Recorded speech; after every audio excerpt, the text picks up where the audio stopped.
बहनों भाइयों, पश्चिम बंगाल में लगातार 35 वर्षों तक वाम फ्रंट की आपने सरकार देखी है। 5 वर्षों से आप टीएमसी की सरकार देख रहे हैं। वाम फ्रंट की 35 वर्षों तक की जो सरकार थी और आज के 5 वर्ष पहले जो चुनाव हुए, तो टीएमसी की नेता ममता जी ने यह कहा कि अब परिवर्तन होना चाहिए, बहुत हो गया। 35 वर्षों के वाम फ्रंट के शासनकाल में पश्चिमी बंगाल का जैसा विकास होना चाहिए था, जैसी गरीबी दूर होनी चाहिए थी, नौजवानों की बेरोजगारी की समस्या का समाधान होना चाहिए था। पार्टी की सरकार बनाइए, मैं देखूंगा कौन है जो हमारे किसी भी कार्यकर्ता के ऊपर अथवा किसी भी पश्चिम बंगाल के नागरिक के ऊपर हमला करने की हिम्मत करता है। यह मैं देखूंगा, आपको मैं भरोसा दिलाकर जाना चाहता हूं। लोकतंत्र हिंसा से नहीं चलता। कोई अपनी समस्याओं का समाधान करना चाहता है तो बातचीत के माध्यम से समस्याओं का समाधान निकाला जा सकता है। लेकिन हालात इतने बदतर हो गए हैं, जो पश्चिमी बंगाल और पश्चिम बंगाल की राजधानी कलकत्ता इंडस्ट्रियल हब के रूप में जानी जाती है। जूट का उद्योग था, चाय का उद्योग था, कपड़े का उद्योग था, वह सारे के सारे बंद हो गए और बड़ी संख्या में नौजवानों को हिंसा के लिए प्रेरित करके उन्हें बम बनाने के लिए प्रोत्साहित किया जा रहा है। यहां पर बम बनाने की इंडस्ट्री फल फूल रही है और मैं आपको भरोसा दिलाता हूं, भारतीय जनता पार्टी की सरकार बनाइए। देखता हूं कि बहनों भाइयों, किसने मां का दूध पिया है कि बम बनाने की जरूरत पड़ सकता है।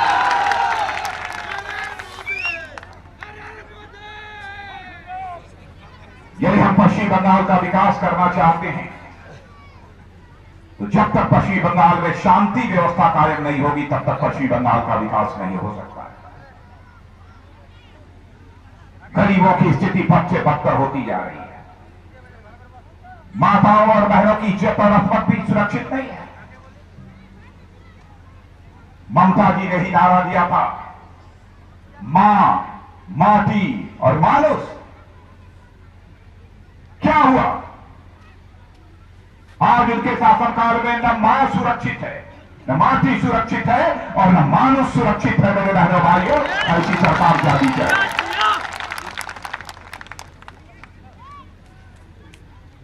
अजीबोगरीब हालात पैदा हो गए। अभी कुछ ग्रामीण क्षेत्रों का दौरा करके मैं आ रहा हूं, सार्वजनिक सभाओं को संबोधित करके मैंने पूछा लोगों से, आपके क्षेत्र के हालात क्या है?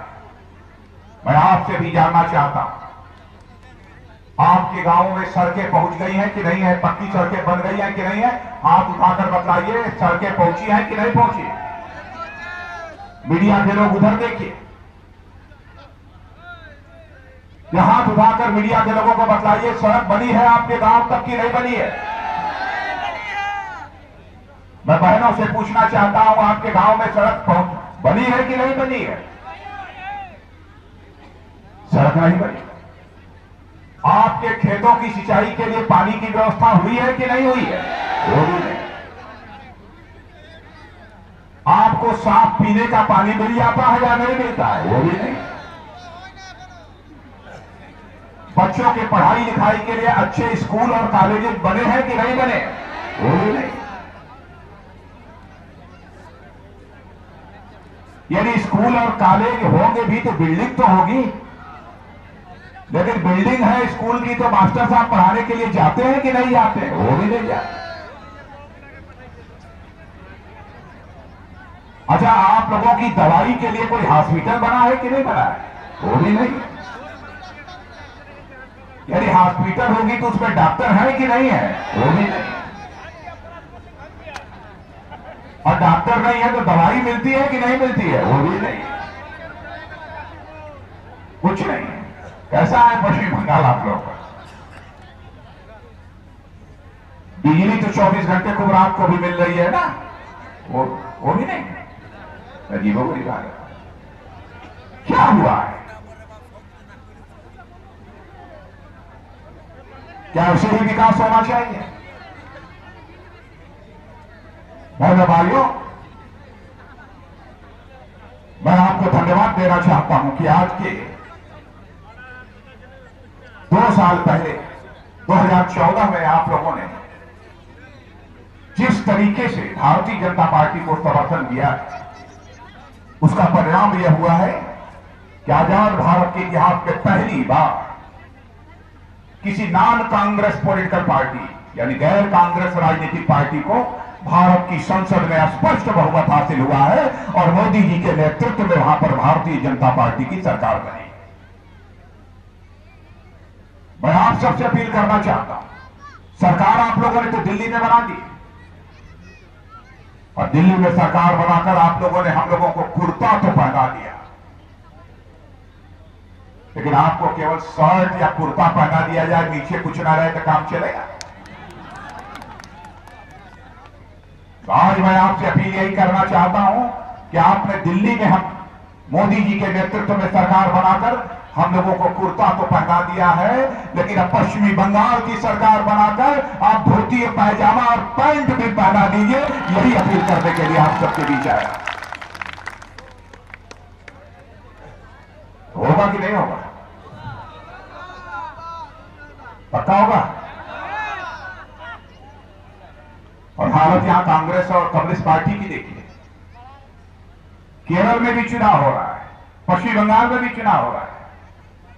केरल में कांग्रेस और कम्युनिस्ट एक दूसरे से अलग लड़ रहे हैं, वहां लड़ाई चल रही है। लेकिन पश्चिमी बंगाल में कांग्रेस और कम्युनिस्ट दोनों मिलकर चुनाव लड़ रहे हैं। क्या तमाशा है? केरल में लड़ाई और पश्चिमी बंगाल में सगाई।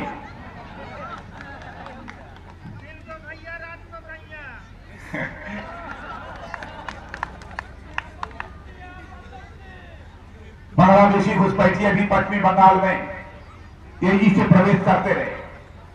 बराबर मेहमान नवाजी उनकी वाम फ्रंट के द्वारा की जाती रही है और टीएमसी के द्वारा की जाती है। मैं आपको यकीन दिलाता हूं, आप यहां पर भारतीय जनता पार्टी की सरकार बनाइए, बांग्लादेश से किसी भी अवैध घुसपैठिए को भारत में प्रवेश करने की इजाजत बहनों भाइयों नहीं दी जाएगी। बांग्लादेश के साथ भी हम लोगों के रिश्ते इतने अच्छे बने हैं कि बांग्लादेश सरकार का भी हमें सहयोग प्राप्त होगा। पाकिस्तान सरकार को भी समझने देते। वो तो घबराना मत, चिंता मत करो। चाहे काम तो बहुत हुए, लेकिन हमारा विरोधी भी क्यों न हो, लेकिन बहनों भाइयों, इस सच्चाई को नकार नहीं सकता है कि अंतर्राष्ट्रीय जगत में भारत की प्रतिष्ठा सर्वाधिक बढ़ाने का काम यदि किसी ने किया है तो हमारे प्रधानमंत्री नरेंद्र भाई मोदी ने किया है। बहनों भाइयों, आज दुनिया का कोई देश यदि कुछ सोचता है तो भारत को छोड़कर वह नहीं सोचता है, भारत को जोड़कर वह सोचता है।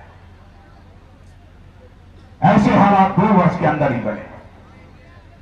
यहां पर बड़ी संख्या में बेरोजगार नौजवान है। मैं आपसे जानना चाहता हूं कि पढ़ाई लिखाई करने के बाद आपको जो रोजगार मिलना चाहिए वो रोजगार पर कुछ मिल गया है कि नहीं मिला है? अरे 5 वर्षों में कुछ तो मिला होगा, कुछ नहीं मिला, नहीं मिला।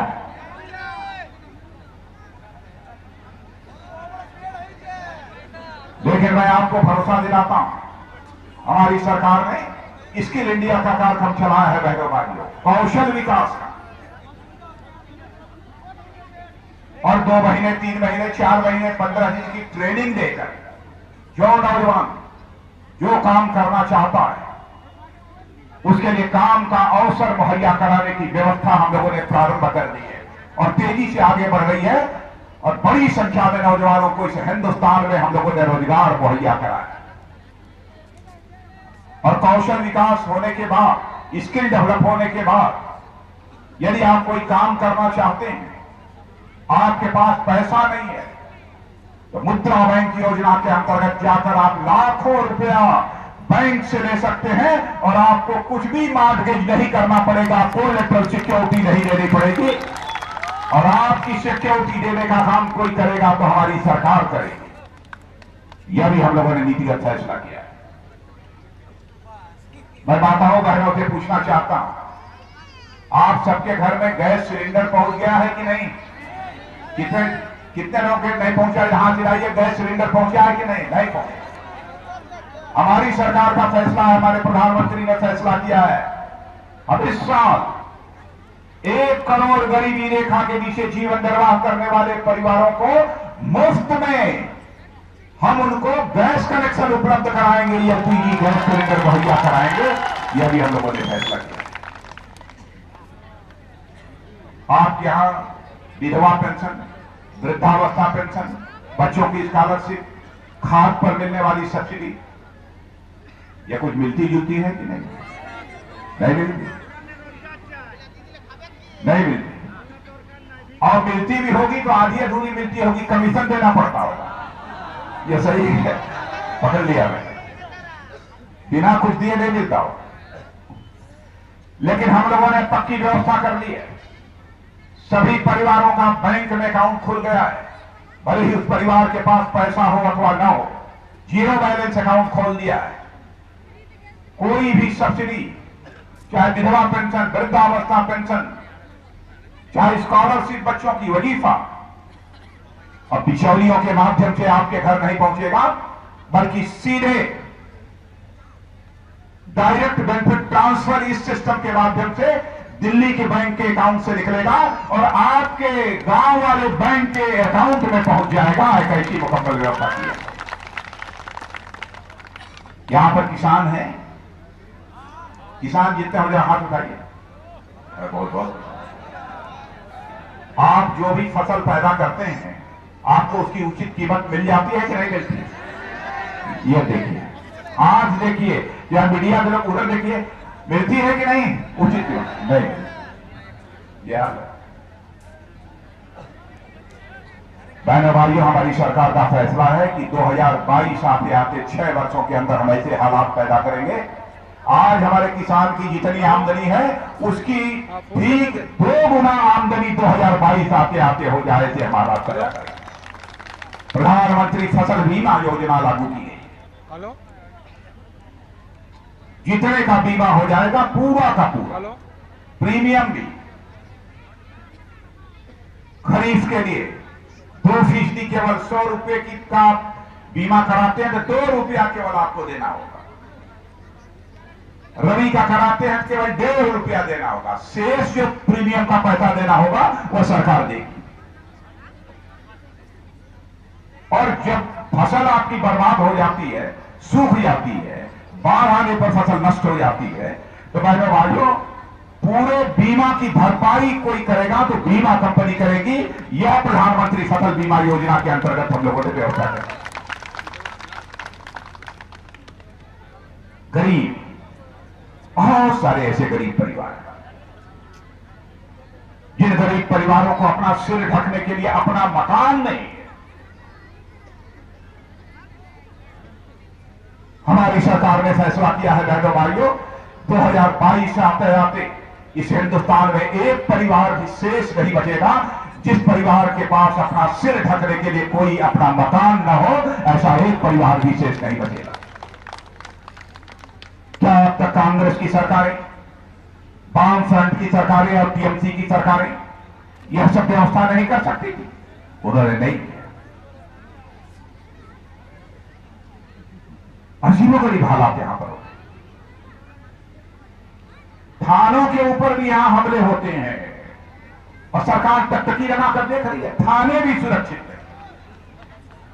कालियाचक में क्या हुआ, बीरभूम के थाने पर क्या हुआ, इसीलिए मैंने कहा कि यहां कुछ भी सुरक्षित नहीं। अब हमारे यहां की टीएमसी की सरकार ने इन्वेस्टर समिट की थी, इन्वेस्टर समिट, बाहर से यहां पर निवेश करने वाले, पैसा लगाने वालों को आमंत्रित किया गया था, कुछ नहीं हुआ। एक भी पैसा जहां तक मेरी जानकारी है कि नहीं आया। हो सकता है थोड़ा बहुत आया हो, लेकिन मेरी जानकारी है कि नहीं आया। क्योंकि लोग ये कहते हैं पैसा जो लगाना चाहते हैं उद्योग खड़ा करने के लिए, उनका कहना है कि भाई यहां पर लॉ एंड ऑर्डर, यहां पर शांति व्यवस्था है ही नहीं, तो हम यहां पर पैसा क्यों लगाएं। विकास की पहली शर्त होती है शांति और व्यवस्था, और शांति व्यवस्था यहां पर है ही नहीं। लेकिन जब जब चुनाव आता है तो चाहे वामफ्रंट हो चाहे टीएमसी हो, बराबर परिवर्तन का नारा लगाएंगे, विकास का नारा लगाएंगे, सुशासन का नारा लगाएंगे। मेरे बहनों भाइयों, परिवर्तन, विकास और सुशासन यह नारे नहीं हुआ करते, बल्कि वह किसी भी सरकार के यह संकल्प हुआ करते। ये नारे नहीं होते।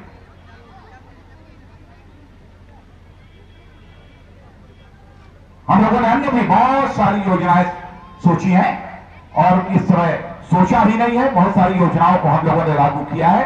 उसकी बहुत विस्तार में जाकर आपसे मैं चर्चा नहीं करना चाहता। हर गांव के विकास के लिए लाखों रुपया हम लोगों ने मुहैया कराया। छोटे कस्बों के विकास के लिए पैसे की व्यवस्था हम लोगों ने कर दी। लेकिन अपनी सरकार यहां पर रहेगी तभी विकास करेगी ना। ईमानदारी से काम करने वाली सरकार रहेगी तभी विकास होगा। नेताजी सुभाष चंद्र बोस,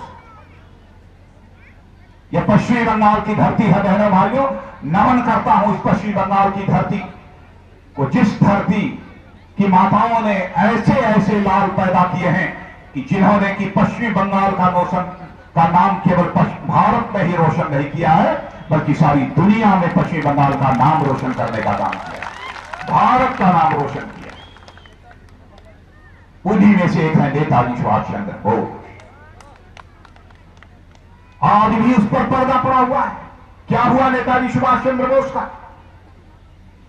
लेकिन हमारे प्रधानमंत्री ने फैसला किया, उनके जन्मदिन 23 जनवरी से उनसे संबंधित जो भी दस्तावेज सरकार के पास है, वह सारे दस्तावेजों को डीक्लासिफाई किया जाएगा और उनका खुलासा किया जाएगा, ताकि इस देश की जनता समझ सके कि क्या हुआ नेताजी सुभाष चंद्र बोस के बारे में।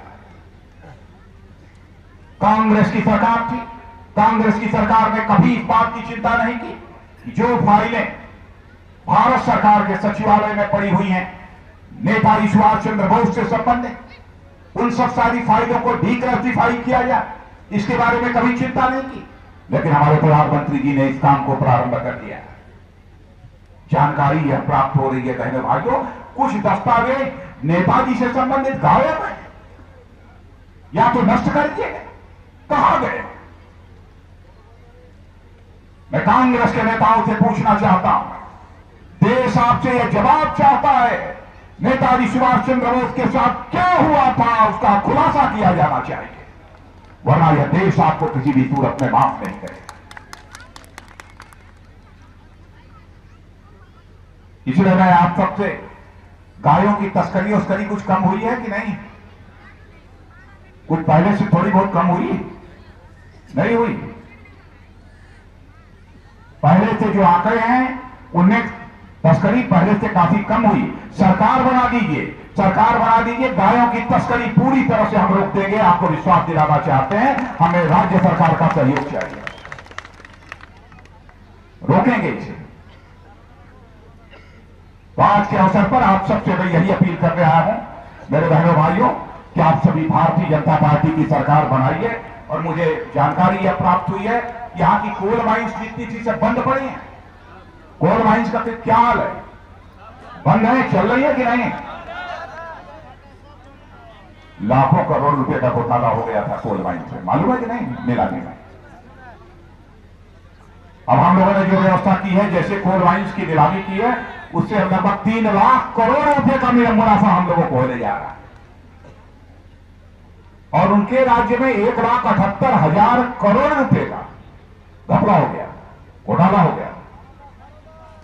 हम लोग देखेंगे कि यहां की कोल माइंस कैसे चल सकती हैं ताकि लोगों को रोजगार मिल सके। और यहां का सांभारडी जो पावर प्लांट है और डीवीसी पावर प्लांट, क्या हालत है इसकी?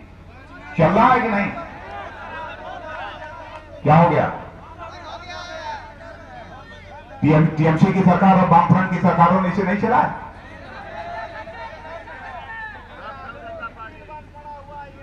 सब पड़ा हुआ है।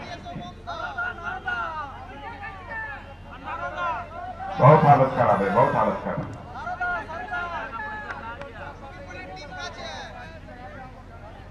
बहनों भाइयों, मैं जानता हूं कि यहाँ के अस्पतालों की हालत, मैं देख रहा हूं, मुझे जो लिख कर दिया गया है, बताया गया है कि यहाँ पर अस्पतालों की हालत बहुत खराब है। हम लोगों ने फैसला किया है कि हम सभी का हेल्थ इंश्योरेंस करेंगे, उनका स्वास्थ्य बीमा करेंगे, ताकि उनकी तबीयत खराब होने पर उनको समुचित चिकित्सा की सुविधा मुहैया कराई जाए। यह भी हमारी सरकार का फैसला है। अरे अब पहले सरकार बना दोगे तब न देंगे ना, कि अब देने ही नहीं देंगे तो फिर क्या करेंगे। मैंने सही कहा ना भाई, पैसा तो हम लोग देते हैं, करना तो राज्य सरकार को ही है। अब करेंगे ही नहीं, लेकिन अब बनाइए आप लोग, तब उसके बाद देखिए 5 साल का मौका तो दे दीजिए। और बहनों भाइयों, आज एक बहुत दुखद दुर्घटना हुई है। कोलकाता में एक पुल, एक ब्रिज गिर जाने के कारण जो है कई लोगों की जाने गई है, कई लोग अभी दबे हुए हैं। मैं जब अपनी पहली मीटिंग में था, उसी समय जब मुझे जानकारी प्राप्त हुई, तो मैंने डायरेक्टर जनरल एनडीआरएफ को टेलीफोन करके निर्देश दिया है कि तत्काल वहां पर एनडीआरएफ की टीम भेजी जाए, ताकि वहां पर लोगों को बचाया जा सके। जितने लोगों की जानें बचाई जा सकती हैं उन्हें बचाया जा सके। और मुझे डीजी एनडीआरएफ ने बताया कि तुरंत उन्होंने आदेश किया है और वहां से टीम रवाना हो गई है। शायद वो टीम वहां पर पहुंच गई होगी। जिन लोगों पहुंच गई ना, पहुंच गई टीम, चलिए बहुत अच्छा। बतला रहे हैं कि एनडीआरएफ की टीम वहां पर पहुंच गई है। जिन लोगों की जाने गई हैं उनके प्रति हम संवेदना व्यक्त करते हैं और इस कष्ट को सहन करने की परिवार के सदस्यों को ईश्वर क्षमता प्रदान करे, यह मैं ईश्वर से प्रार्थना करता हूं। इन्हीं शब्दों के साथ आप लोगों से एक अपील करते हैं कि बहनों भाइयों, आप सभी इस बार हमारे यहाँ के जो कैंडिडेट हैं,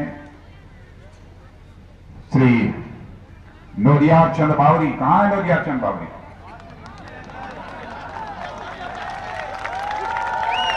नौजवान है, तेज तलवार, ठीक है, ठीक है ना, चलेंगे।